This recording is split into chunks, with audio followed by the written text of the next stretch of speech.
So, what's for tea tonight? Alright, calamari, really? Because that's like ties in really well with what we're talking about. Yeah, it actually does. Like one of the animals we're going to be chatting about, it actually eats the biggest calamari you can imagine. Yeah, it eats giant squid. Imagine having to fight a giant squid for your tea. That's just crazy. Anyway, cue the opening titles. Hi everyone, Calum here. Today we're going to be having a whale of a time, and that's because we're going to be learning about cetaceans, better known as whales, dolphins and porpoises. And I think whales, dolphins and porpoises are a good place for us to start. So what exactly is a whale? What exactly is a dolphin? What's a porpoise? And how are they all related? It turns out that those names don't actually really tell us how they're all related that well. And that's because in English we just generally call big cetaceans whales, and we call the smaller ones dolphins and porpoises. But in actual fact, something like a sperm whale is more closely related to a porpoise than it is to something like a humpback whale. So in science, we actually divide the cetaceans into two main groups: the odontocetes and the mysticetes. And the way we divide them has got everything to do with what they've got in their mouths. The odontocetes have a lovely mouth full of teeth, which gives them the more common name, toothed whales. They include things like common dolphins, bottlenose dolphins, porpoises, killer whales, narwhals. Fun fact for you, narwhal is a Norse word. You might think it means like unicorn whale, because we've got that big horn that sticks out of them, which is actually a tooth. But no, it doesn't. It means corpse whale, because they are the same colour as a corpse if it floats in the water. Anyway, so toothed whales. On the other hand, the mysticetes have a hairy substance called baleen in their mouth, which gives them the more common name, baleen whales. They use this baleen to filter out food from the water around them, little tiny shrimpy things usually called krill. Baleen whales include the biggest whale, the blue whale, humpback whales, and ones that we're likely to see off the coast of the UK, like minke whales. Regardless of what they've got in their mouths, all cetaceans absolutely love making a racket.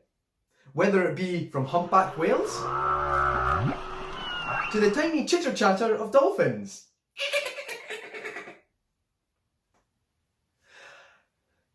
However, the toothed whales have taken this to the next level. They're able to use the sounds they produce to find their way, in fact, to kind of see in murky waters or deep dark waters. For example, sperm whales. They spend their days swimming about, diving down deep into the seas, where they use echolocation to find, battle, and eat their favourite prey item, giant squid. Which must be terrifying, but also kind of cool. Now, we don't really get sperm whales off the east coast of Scotland. Now, the reason for this is the waters in the North Sea just aren't deep enough. There's not any giant squid there or anything else they'd really want to eat. And unfortunately that means when they do end up off the east coast, they end up like this guy, who I saw 2 years ago. Now, he's not sunbathing.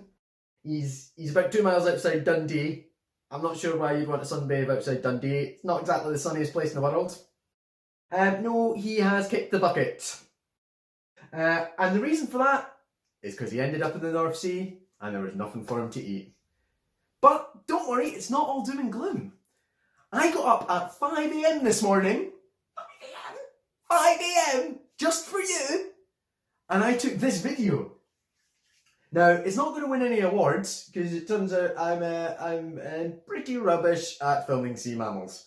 However, what you can see just here is a bottlenose dolphin, and they're quite common off the east coast.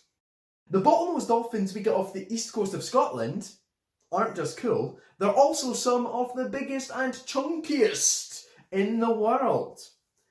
The reason for that isn't because they like orange fizzy drinks and deep fried chocolate bars. No, that's my excuse. However, it's because of where they live.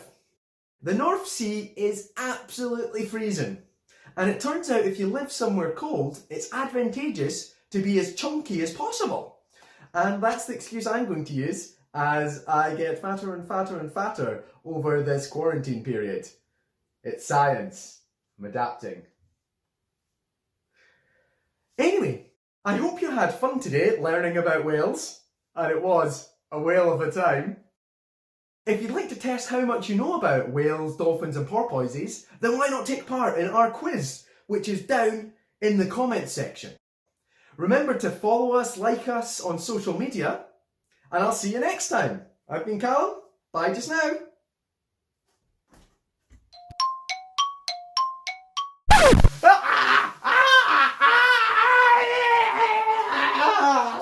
I'm eaten by a squid!